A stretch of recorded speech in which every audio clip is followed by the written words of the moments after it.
Assalamualaikum warahmatullahi wabarakatuh. Kami dari kelompok 4, di sini kami akan menjelaskan metode sampel pada penelitian eksperimen.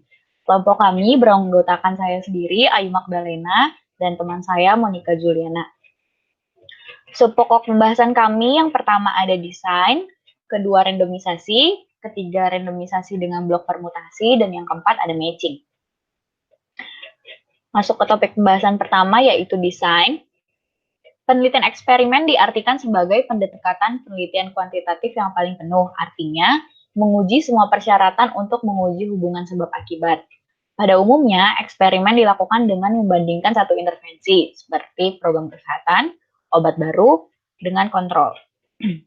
Kemudian ada macam-macam desain eksperimen.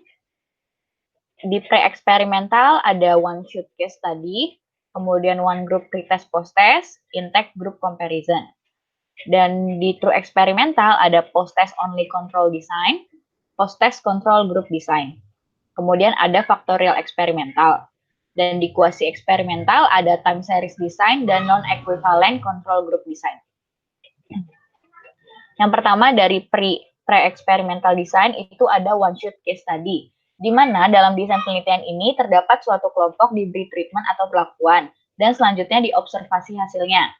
Treatment adalah sebagai variabel independen dan hasil adalah sebagai variabel dependen. Jadi di one shot case study ini hanya ada satu kelompok, yaitu kelompok eksperimen. Ini contoh dari jurnal yang menggunakan one shot case study, di mana dia bertujuan untuk mengetahui pengaruh penggunaan media pembelajaran e-modul interaktif terhadap hasil belajar mahasiswa. Selanjutnya itu ada one group pretest post-test design. Kalau tadi one shot case tadi tidak diberi pretest, ini bedanya dia diberi pretest sebelum diberi perlakuan. Dengan demikian hasil perlakuan dapat diketahui lebih akurat karena dapat membandingkan dengan keadaan sebelum diberi perlakuan. Nah, ini contoh jurnal yang menggunakan one group pretest post-test design di mana dia ingin mengetahui pengaruh penyuluhan penggunaan antibiotika terhadap tingkat pengetahuan masyarakat. Jadi, sebelum diberikan penyuluhan, si kelompok eksperimennya ini diberikan pretest dulu. Jadi untuk membandingkan bagaimana hasil pas pretest dan pas post-test.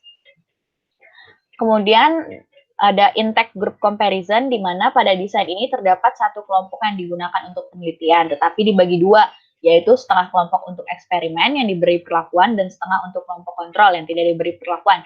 Nah, contohnya dari jurnal ini itu dia menggunakan sampelnya itu bayi umur 0 sampai 3 bulan yang berjumlah 30 bayi. Nah, jadi dari 30 bayi itu dibagi jadi dua, ada 15-15, yaitu 15 untuk kelompok eksperimen dan 15 untuk kelompok kontrol. Selanjutnya ada true eksperimental. Ciri utama dari true eksperimental adalah sampel yang digunakan untuk eksperimen maupun sebagai kelompok kontrol itu diambil secara random dari populasi tertentu. Nah, di sini ada bentuk dua desain dari true eksperimental, yaitu post-test only control design dan pretest group design. Nah, ini post-test only control design. Nah, dalam desain ini terdapat dua kelompok yang masing-masing dipilih secara random. Kelompok pertama yang diberi perlakuan itu disebut kelompok eksperimen, dan kelompok yang tidak diberi perlakuan itu disebut kelompok kontrol. Nah, dalam penelitian yang sesungguhnya, pengaruh treatment dianalisis dengan uji beda, misalnya pakai uji t-test. Kalau terdapat perbedaan signifikan antara kelompok eksperimen dan kelompok kontrol, maka perlakuan yang diberikan berpengaruh secara signifikan. Nah, ini contoh penelitiannya, di mana dia ingin bertujuan untuk melihat pengaruh cairan kultur filtrate fibroblast terhadap penyembuhan luka yang dilakukan kepada tikus putih wistar. Nah, pada kelompok eksperimennya itu diberikan CFF ke area eksisi luka, sedangkan pada kelompok kontrolnya itu diberikan larutan NaCl. Selanjutnya itu ada pretest post-test control group design. Nah, dalam desain ini terdapat dua kelompok yang dipilih secara random, tadi kelompok kontrol dan kelompok intervensi. Ini kelompok kontrol, kelompok intervensi, dan kemudian masing-masing kelompok ini diberikan pretest dulu untuk mengetahui keadaan awal apakah ada perbedaan antara kelompok eksperimen dan kelompok kontrol. Hasil pretest yang baik itu bila nilai kelompok eksperimen tidak berbeda secara signifikan. Artinya sampelnya itu homogen. Nah, ini contohnya dia menggunakan pretest post-test control group. Dan analisis data pada eksperimen itu adalah untuk membandingkan hasil positif pada kelompok eksperimen dan kelompok kontrol. Misalnya kayak gini, ini dia membandingkan pengetahuan yang baik pada kelompok eksperimen yaitu 100%, sedangkan pada kelompok kontrol itu yang pengetahuan yang baik hanya 60%. Nah, analisis data eksperimen itu dilakukan yang seperti tadi dilakukan dengan membandingkan satu intervensi dengan kontrol, yaitu membandingkan hasil positif pada kelompok eksperimen dan kelompok kontrol. Dan seperti yang pada contoh tadi, analisis data dilakukan dengan membandingkan proporsi responden yang dikategorikan baik dalam tingkat pengetahuan di kelompok eksperimen dan kelompok kontrol. Selanjutnya ada factorial design. Nah, desain faktorial itu merupakan modifikasi dari desain eksperimental, namun memperhatikan kemungkinan adanya variabel moderator yang mempengaruhi perlakuan terhadap hasil. Pada desain ini, semua kelompok dipilih secara random, kemudian masing-masing diberikan pretest. Nah, contohnya ini, dia ingin melihat pengaruh metode penyuluhan dan tingkat pendidikan terhadap pengetahuan berwawasan lingkungan. Dia kan menggunakan desain faktorial dan memperhatikan tingkat pendidikan. Nah, bisa dilihat dari hasilnya, yaitu bahwa penyuluhan dengan metode diskusi itu lebih baik dipergunakan pada kelompok masyarakat dengan pendidikan tinggi, dan metode demonstrasi itu lebih baik dipergunakan pada kelompok masyarakat dengan tingkat pendidikan rendah. Selanjutnya ada kuasi eksperimental. Nah, kuasi eksperimental ini jenis desain penelitian yang memiliki kelompok kontrol dan kelompok eksperimen, namun tidak dipilih secara random. Nah, dibagi menjadi dua, yaitu time series design dan non-equivalent control group design. Nah, ini time series design. Hal pertama yang dilakukan untuk menetapkan kelompok yang akan dijadikan kelompok eksperimen. Dalam desain penelitian ini, kelompok yang digunakan hanya satu kelompok saja, sehingga tidak ada kelompok kontrol. Nah, sebelum diberikan perlakuan, kelompok eksperimen ini diberikan pretest terlebih dahulu, kemudian dilakukan perlakuan kepada kelompok eksperimen lebih dari sekali. Misal sebanyak 3 kali perlakuan, ada seri pertama, seri kedua, dan seri ketiga.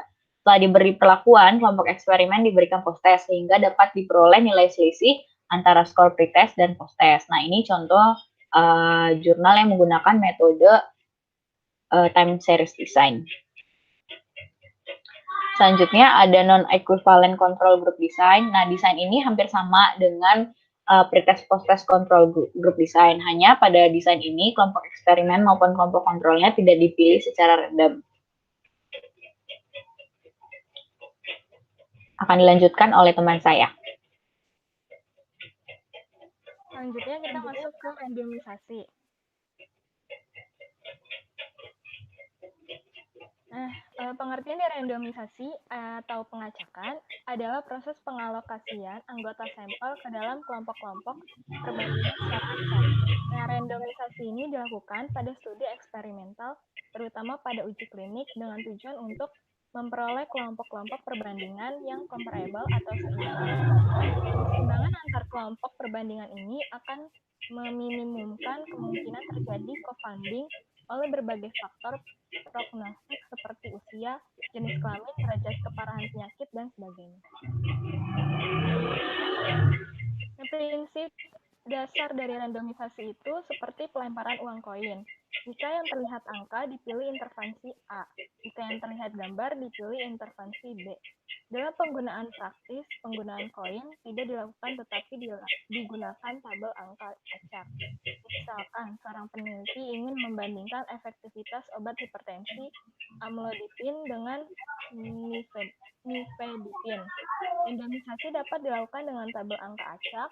Peneliti mulai menggunakan tabel tersebut pada baris tertentu, misalkan pada baris ketiga, dan mulai membaca dari kolom kedua ke kanan atau ke bawah. Kemudian peneliti menetapkan sebagai berikut. Di sini ada tabel random acaknya. Nah, peneliti mulai memilih angka dari yang ada di kotak merah tersebut, yaitu dari 7, 1, 1, 4, 6, 9, 7, 6, 6, 8, 8, 6, 5, 2, 3, lalu nanti ke bawah. Nah, contoh tersebut untuk dua intervensi atau terapi. Intervensi A jika muncul angka 0-4, intervensi B jika muncul angka 5-9. Nah, pada contoh di samping itu, misalnya pasien diberi terapi amlodipin itu yang huruf A. Nah, jika muncul angka 0 sampai 4. Terapi nifedipin itu jika muncul angka 5 sampai 9. Nah, di tabel acak itu kan tadi 7, 1, 1, 4, 6, 9, 7, 6, 6, 8, 8, 6, 5, 2, 3. Sehingga terapi yang digunakan itu tadi 7 kan D. Berarti angkanya itu dipilih D. Nah, 1 itu kan termasuk ke dalam A. Berarti nanti dia masuk ke dalam A.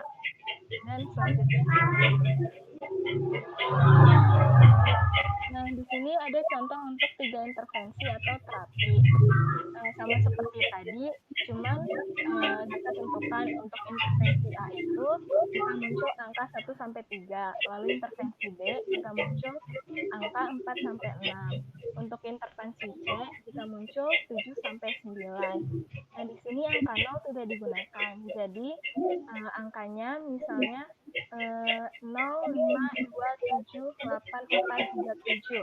Berarti intervensi yang didapatkan itu 0 itu tadi tidak digunakan, berarti kita tidak menggunakannya. Lalu 5 itu berarti intervensinya B, lalu 2 itu berarti A, dan seterusnya. Nah, proses yang sama dapat digunakan untuk 4 intervensi atau lebih, dan pembuatan tabel randomisasi harus dilakukan sebelum penelitian dimulai. Nah, pada di randomisasi digunakan teknik penyamaran atau blind untuk menghindari bias. Ada 3 macam blinding. Yang pertama ada single blind, yaitu jika salah satu dari subjek penelitian atau peneliti tidak mengetahui ke dalam kelompok mana subjek dialokasikan. Yang kedua ada double blind, yaitu jika peneliti maupun responden maupun pengolah data tidak mengetahui ke dalam kelompok mana subjek dialokasikan.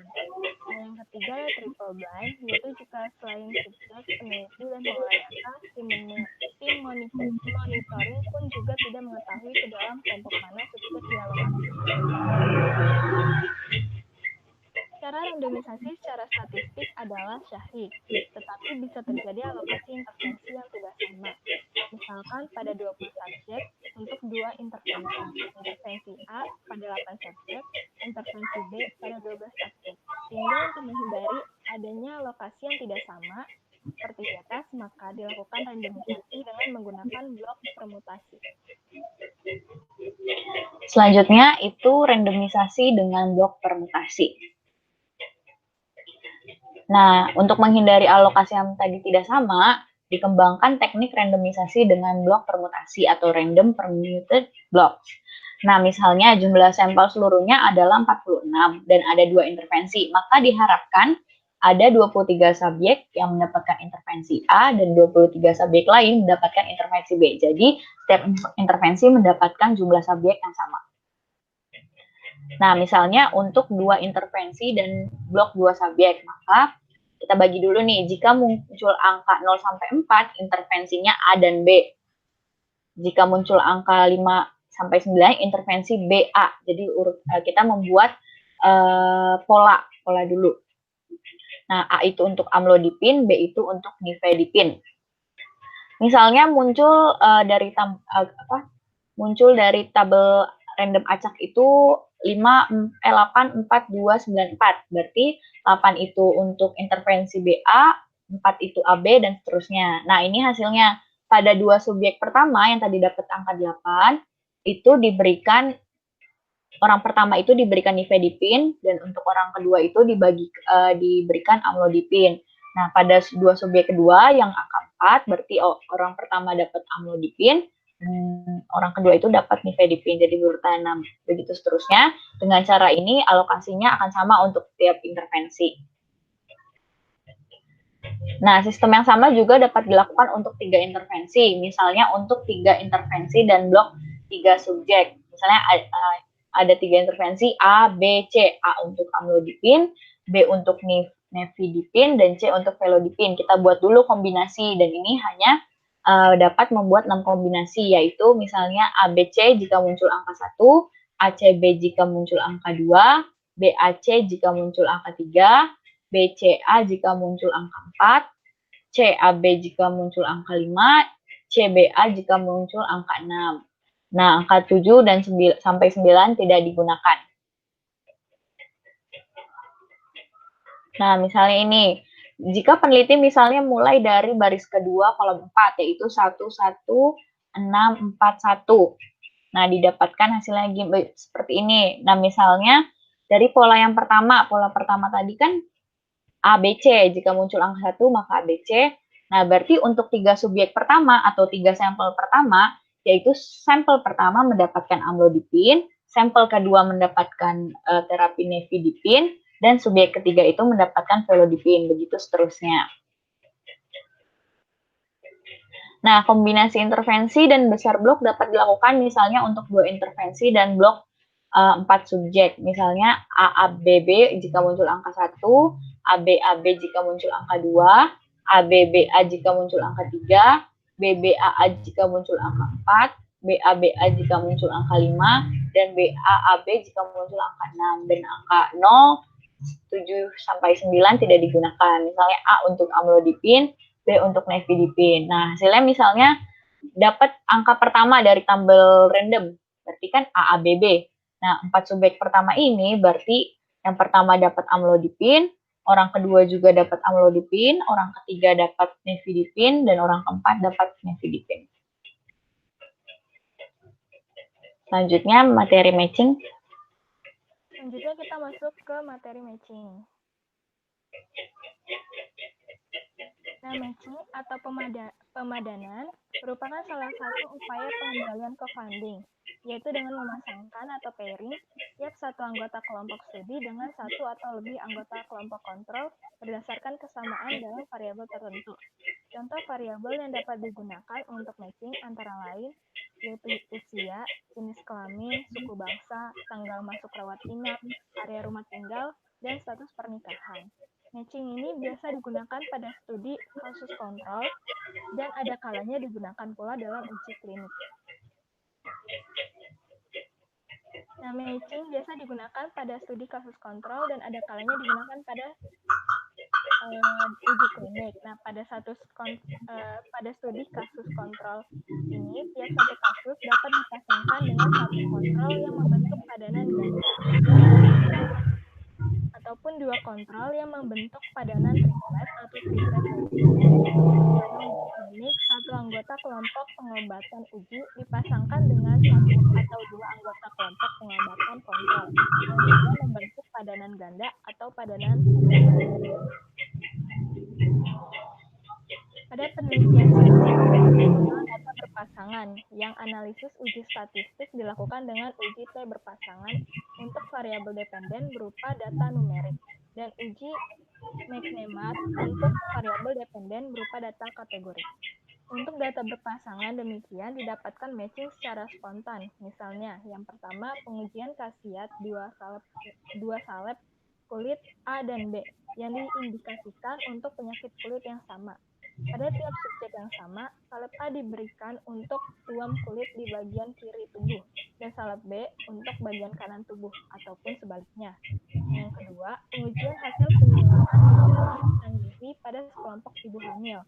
Sebelum pelaksanaan penyuluhan dilakukan pengetesan tingkat pengetahuan ibu hamil tersebut mengenai gizi dan menggunakan kuesioner.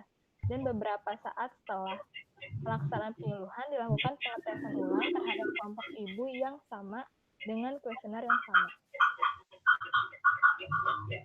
Sekian presentasi dari kami. Terima kasih.